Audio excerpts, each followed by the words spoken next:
இன்றைக்கி என்ன ஸ்பெஷல் அப்படின்னா புதினா சட்னி ஹோட்டல் ஸ்டைலில் எப்படி அரைக்கலாம் அப்படின்னு தான் பார்க்க போகிறோம். அதுக்கு தேவையான ஐட்டம்ஸ்லாம் தான் எடுத்து வச்சுருக்கேன். புதினாவை நல்லா வாஷ் பண்ணி எடுத்து வச்சுக்கோங்க. 2 பச்சை மிளகாய் எடுத்துக்கோங்க, உங்கள் காரத்துக்கு தகுந்த மாதிரி எடுத்துக்கோங்க. சின்ன நெல்லிக்காய் அளவுக்கு புளி எடுத்துக்கோங்க. 4 சின்ன வெங்காயம் எடுத்திருக்கேன், 2 பூண்டு பல் எடுத்திருக்கேன். தேங்காய் பல்லாக கீனி எடுத்து வச்சுருக்கேன் நான். இப்போ ஃபஸ்ட்டு கடாயில் எண்ணெய் ஊற்றி நம்ம தாளிப்பு கொடுத்துடலாம். தாளிப்பு மீன்ஸ் நம்ம வதக்கி எடுத்துக்கலாம். இதை சின்ன வெங்காயம், பூண்டு பல், பச்சை மிளகாய், தேங்காய் இதெல்லாம் சேர்த்து வதக்கி எடுத்துக்குவோம். பச்சை மிளகாய் நான் கீனிலாம் போடலை, நான் அப்படியே முழுசாக தான் போட்டிருக்கேன். இதெல்லாம் நல்லா சேர்த்து வதக்குவோம் நம்ம எண்ணெயிலேயே.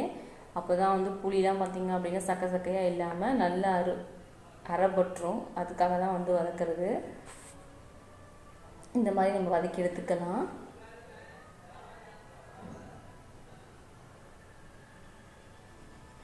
சின்ன வெங்காயம் சேர்க்குறதா இருந்தால் சேருங்க, இல்லைனா விட்டுடுங்க. ஏன்னா ஹோட்டல்லாம் செய்யலாம் பார்த்திங்கன்னா இந்த மாதிரி சேர்த்து தான் இருப்பாங்க.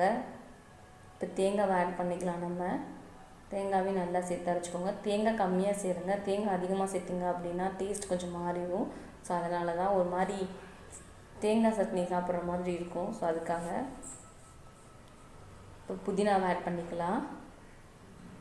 புதினாவை நல்லா வாஷ் பண்ணி எடுத்துக்கணும், மண்ணெல்லாம் இருக்கும். ஸோ அதனால் 2-3 டைம் வாஷ் பண்ணி எடுத்துக்கோங்க.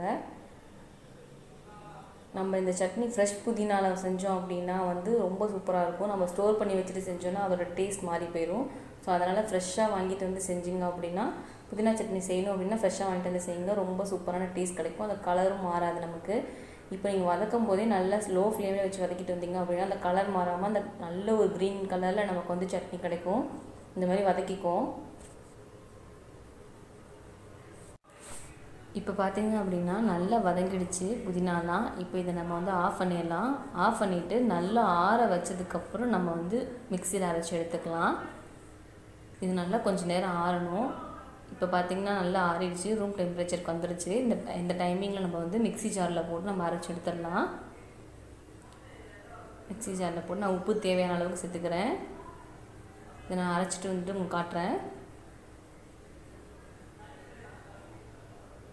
இப்போ பார்த்திங்கன்னா அரைச்சிட்டு நான் ட்ரான்ஸ்ஃபர் பண்ணி வச்சுட்டேன் ஒரு பவுலில். இந்த கலரில் தான் நமக்கு கிடைக்கும் புதினா சட்னி. இப்போ தாளிப்பு கொடுத்துடலாம். நம்ம தாளிப்பு தேவையானதெல்லாம் தான் எடுத்து வச்சுருக்கேன். உங்களுக்கு கடலைப்பருப்பு வேணும் அப்படின்னா நீங்கள் எடுத்துக்கோங்க, இல்லைன்னா அவாய்ட் பண்ணிக்கோங்க. இப்போ எண்ணெய் காஞ்சிருச்சு, நம்ம தாளிப்பு உண்டானதெல்லாம் சேர்த்துடலாம். கருவேப்பிலை, கடுகு, உளுந்தம்பருப்பு, கடலைப்பருப்பு, காய்ந்த மிளகாய் எடுத்திருக்கேன். உங்களுக்கு கடலைப்பருப்பு வேணும்னா நீங்கள் சேர்த்துக்கோங்க, அந்த ஃப்ளேவர் பிடிக்கும் அப்படின்னா சேர்த்துக்கோங்க, இல்லைன்னா அவாய்ட் பண்ணிடுங்க. இதை நல்லா சேர்த்து கருகுலாம் சேர்த்து பொரிஞ்சு வரட்டும். நமக்கு ஒரு பொன்னிறமாக வரணும், அந்தளவுக்கு வரட்டும். இப்போ பாருங்கள் நல்லா பொரிஞ்சிடுச்சு. இதை எடுத்து நம்ம சட்னியில் சேர்த்துடலாம்.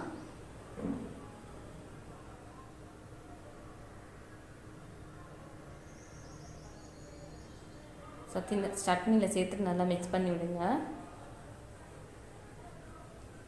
பாருங்கள் சூப்பரான புதினா சட்னி தயாராகிடுச்சு.